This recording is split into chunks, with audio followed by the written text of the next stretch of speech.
Today's video is not about DaVinci Resolve at all, actually. A lot of you in the comments down below are asking about things that you can do for YouTube, so I feel like a lot of you are probably trying to make your own YouTube channels.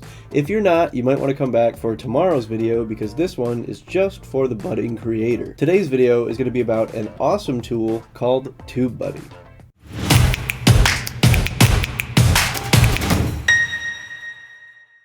The first thing we're going to do is navigate to Tubebuddy.com. You can do this in any browser, but if you aren't in Chrome, your extension installation process might be different. Once you're here, you should be looking at a page that looks a lot like this one, carousel of high-profile users, and this very handy Install Free Now button, which is where we're actually going to start today. So we'll click this button, and once it loads, we'll come up to the top right and click Add to Chrome. When this pops up, we're going to click Add Extension.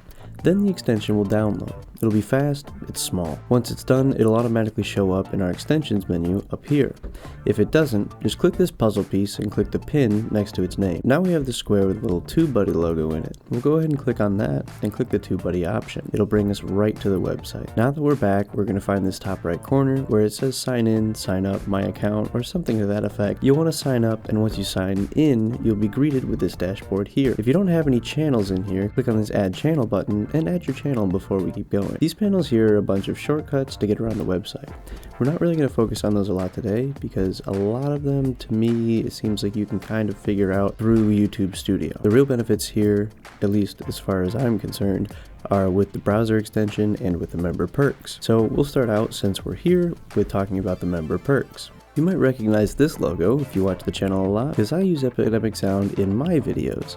Since I'm a Tubebuddy member though, as you can see here, I get 25% off my Epidemic Sound subscription, and in the end that makes my Tubebuddy subscription almost free, which is pretty cool. You also get free or discounted access to these other services as well. Audio Hero Juke Deck and Licked are all available to you for just being a Tubebuddy member. It's not only audio they help you out with though, they also have partnerships with video and graphics people and companies, a few different services and trainings, as well as free access to their mobile app and a free year of collab space. The member perks are pretty awesome, and depending on how many you take advantage of, it's possible you could be like me and actually save money by being subscribed to Tubebuddy. Now that we've looked at some of the member perks and made an account, I'm going to show you guys how to use the extension we installed earlier to make planning and posting your videos easier, faster, and more calculated. To start with this, we need to be in our YouTube Studio, and we're going to click this new button in the top right with the Tubebuddy logo and little menu lines next to it. You'll need to sign into your YouTube account now, so go ahead and click that and follow the prompts to sign in. Now if we click the Tubebuddy button again, you'll probably notice that we're greeted with a very different looking thing. We get a big list of tools and features on the left, and a more condensed list on the right, as well as a few more options. This is the one that we're going to be going through.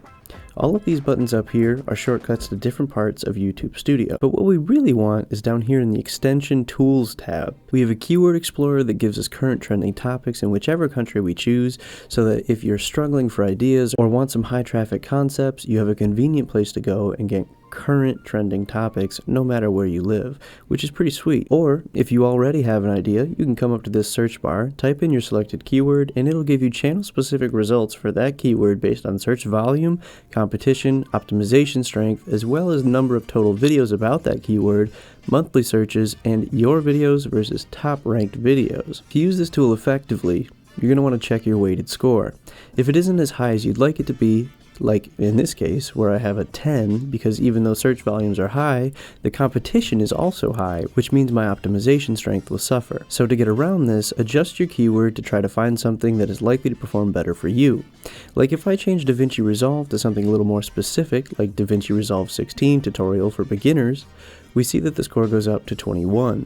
You can play with this as much as you need to, but since this isn't for an actual video that I'm making, I'll say 21 is good enough for now. The search volume with this one is still very high, but competition has gone down, which means that my optimization strength has gone up. You can also see the current search results for this keyword to see if there's a gap you can fill, or to get ideas for thumbnails, or just to suss out the competition. There's also data for searches over time and searches by location too, but only if your keyword is common enough to show up in these datasets. This tool is super useful to select a powerful keyword to base your video around. Once you have found one, we'll come down to this Actions button and select SEO Studio. With this tool, you're going to get an SEO score based on the metadata of your video. This first page here is for your title and description. It has all of these suggestions for improving your SEO, and as you complete them, it improves the percentage of your SEO score. Just make sure your description still sounds good to humans as well as the robots. Once you're done tweaking your title and description, click on this next button down here, and the SEO Studio tool will help you to select keywords for your video to further improve your SEO score. If you're in a hurry, you can skip this step because YouTube has made keyframes almost completely obsolete, preferring instead to get its triggers from the description, the title, and the actual content and viewer response to a video. On this page, you can upload your thumbnail, and if you do this in a separate tab, you can do this while your video is still uploading. Finally, we'll click on Save Draft, and this will allow us to apply all of this stuff to a video on its details page, which is where we're going to go right now. So now that we're on a video's details page, we're going to click that Tubebuddy button again, find SEO Studio, and click it. Then click Load from Save Draft, skip to the end of these, and click Apply to Video. Then, boom, your thumbnail, title, description, and tags are all populated. You will still need to choose playlists, visibility settings, end screens, and cards, but everything else is already done, and you know that it's optimized. If these tools look useful to you, you can check out the link in the description down below and take advantage of their under 1,000 subscriber 50% off deal. Thank you for watching, and I'll see you tomorrow.